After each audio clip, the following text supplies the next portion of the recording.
In this recording, we're going to continue to look at tree diagrams and hypothetical 1000 tables, specifically questions 23 and 25. So this example 23 is a baseball example.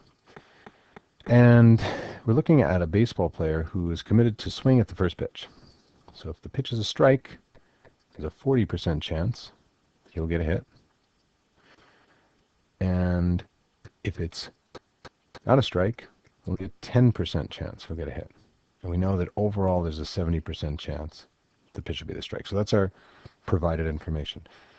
Let's have you start out first making the hypothetical 1000 table, and then we'll talk about how to make a tree diagram. So we're going to set up our hypothetical 1000 table. Essentially, we're setting up that two-way table. Okay? Now think about what are your two categorical variables. So I might think in terms of strike and no strike, and then hit and no hit. Okay? So it doesn't really matter which you put on the top and which you put on the sides. I'm going to put strike across the top and no strike. And then we got our totals. And this would be hit and no hit. We've got our totals. All right. So let's always start with the number down here. Now I guess I'm looking at these numbers, and because they're all multiples of 10, I think we can probably get by with 100 here. So I might even do that. I might even make it out of 100. We said to make a hypothetical 1000 table. I think we can get by with 100 here. So let's start with the 70% chance it'll be a strike. So out of 100 pitches, 70% chance it's a strike. It's going to be 70 strikes, 30 not strikes. Does that make sense? Now, the second sentence says, if the pitch is a strike, so we know we're just looking in this column. In other words, there's like a given that. It's a conditional probability. Given that it's a strike, there's a 40% chance that he'll get a hit. So the hit is 40% of the 70. So if you do 0.4 times 70, you get 28. We just have to do some subtraction to figure out what goes in this place. That's going to be 42. So 42 is right here. Okay. Now let's go to the no strikes. He said he will get a hit only 10% of the time if the pitch is not a strike. So given that it's not a strike, out of those 30 pitches, 10% of that would be 3 that he gets a hit. And what's left is 27. Now you just add across to get your totals. So 31, I believe this works out to be 69. Just double check that that also adds up to 100. There's our hypothetical 1000 table. Okay? Shrink that down, move that over to the side here so we can also make a tree diagram.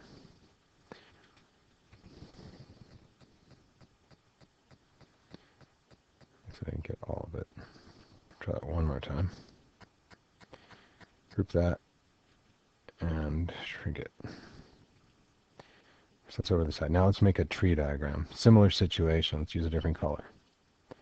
So for a tree diagram, we're going to split off. You have to think about which event comes first, the strike or the hit. Hopefully you realize it has to be a strike. The pitch comes before the hit, right? So strike would be your first event. No strike is the other option, okay? So the pitch has two outcomes, strike or no strike. And then the swing has two outcomes, hit or no hit.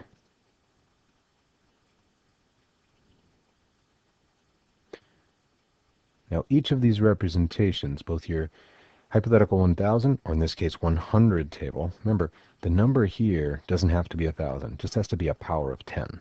So we can get counts in here rather than relative frequencies. All right, so setting up our numbers here on the tree, it said 70% chance will be a strike, so 0.7, and then what's left, 0.3. And then once we know that it is a strike, that's our first sentence here, there's a 40% chance of it being a hit, so 0.4.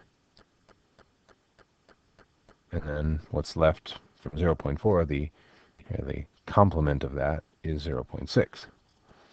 Then it says you'll have a 10% chance of hitting the pitch. It's not a strike. So now we're in the non-strike, you have a 10% chance of a hit. That's 0.1. That leaves us with 90% chance for not a hit. And now we use the general multiplication rule. 0.7 times 0.4, 0.28. Right? 0.7 times 0.6, 0.42. 0.3 times 0.1, 0.03. 0.3 times 0.9, 0.27. These all have to add up to one whole. All right. Now we can answer the two questions. So I can get down just a little bit, get a little more space here. All right, so what's the probability that a player gets a hit on the first pitch? In other words, we're all talking about first pitches here, so this is part B. This was part A, all of it. So the probability of a hit. I'm going to show you how to find it from both representations. First off, I think it's easier in our hypothetical 1000 table. What's the probability of getting a hit? Well, there's 31 hits out of 100. So 31 out of 100. 0.31, or 31%. If I'm looking at the tree diagram, I have to look at two places. It's here, and it's here. So you're going to add both places where you got a hit. It's where he got a strike and a hit, or you got no strike and a hit. If you add both of those, you get 0.28 plus 0.03, which is also 0.31, 31%. Okay? Then finally, last question says, given that he gets a hit, what's the probability that the pitch was a strike? I think this is so much easier on your hypothetical 1000 table. So, or 100 table in this case. Given that he gets a hit, we know we're just looking within this row, right? This is like a given that problem, conditional probability. What's the probability that the pitch was a strike? Well, it's just 28 out of 31. So probability of a strike, given that we got a hit. So that's going to be 28 over 31. I think I have that already calculated here. 0.903 is what I ended up with. Okay? If you were to go about that using the tree diagram, it's certainly doable. I find it to be just a little bit less intuitive, but I'll explain it to you just so you have it. Okay, I have to look at the places where he got a hit. Okay, all those places where he got a hit. Okay, that'd be here. That'd be here. That's your total. That's your denominator. So 0.31. I add up both those, 0.28 and 0.03. And then I want to know what's the probability that the pitch was a strike. So I'm just looking at the top part where you got a hit. So out of those two, what was the probability that it was a strike? So it would be 0.28. And again, if you divide that, you can kind of see how 0.28 over 0.31 is the same as 28 out of 31. It's going to be the same. Cool. Next example, guys, goes back to a steroid testing question that was earlier in your text. Okay, so you're going to have to refer back to that question. Let me get the page number if I can real quick.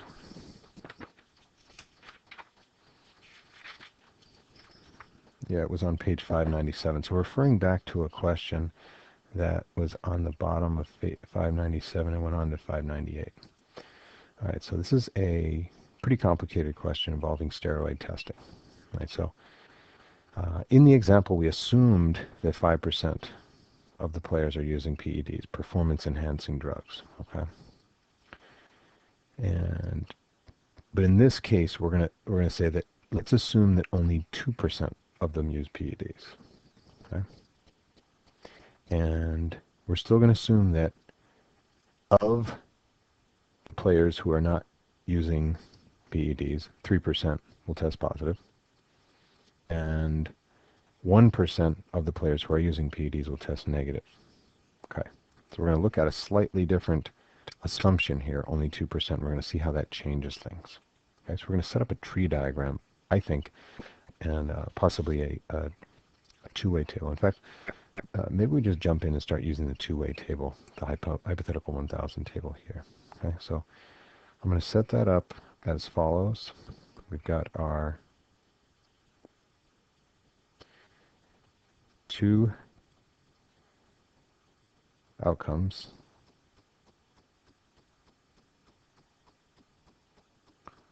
Why don't you see if you can set up this hypothetical 1,000 table. And guys, I think I'm actually going to use a 10,000 table because the numbers are to the 100th place. Like they're not all multiples of 10.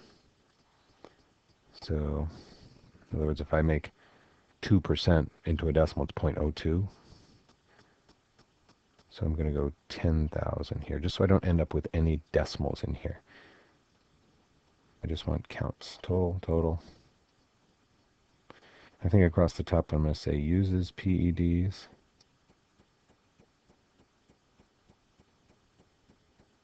And does not use PEDs, no PEDs. Along the left side, we're going to say tests positive, and then tests negative.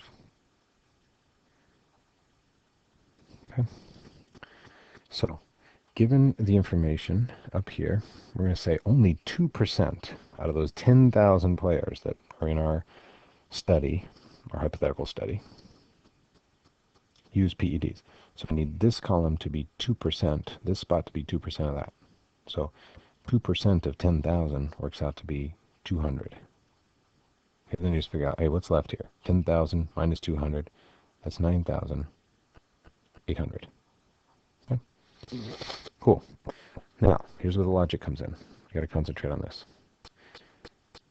3% of the players who are not using PEDs will test positive.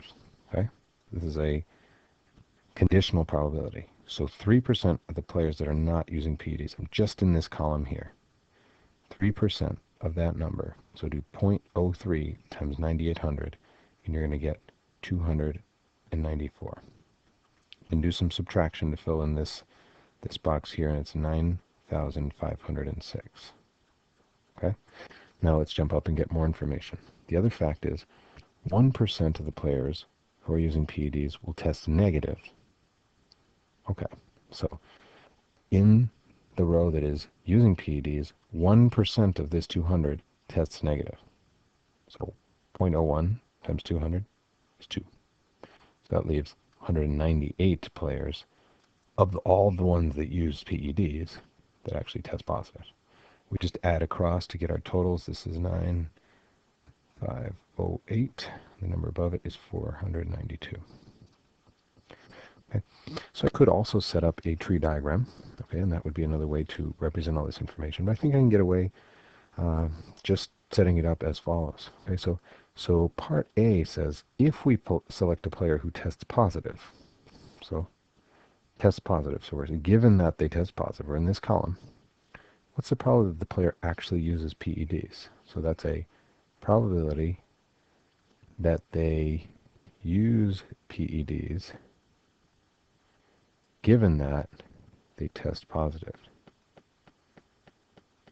Okay, so why don't you think about what that answer is. Pause the recording, write down the answer when you've got it. Okay? So given that they test positive, what's the probability that use PEDs? 198 over 492. So we're in that row over 492. Okay? Part B. And I guess you could work out that. I guess it was 402. Okay, part B. How does that compare to the same event in the example? Well, in the example, this probability was 63.5%. In the example, was higher. Okay? Because in the example, we assumed 5% use PEDs. So if there are more people overall using PEDs, we would expect the number of people who use PEDs, given that someone tests positive, would be higher. Now the last question says, okay, how would the probability change if only 1% of the current players are using PEDs? Well, if that were the case, the probability would be even lower.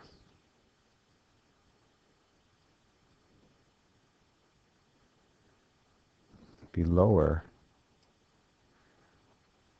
than what we had here, this 0.402,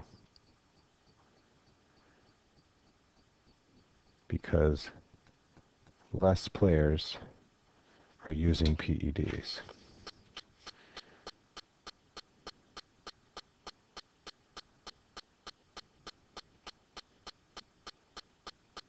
So if you have less players in the total using PEDs, 1% instead of 2%, you would expect the amount that are using PEDs out of those that test positive to also be lower. Thanks for watching.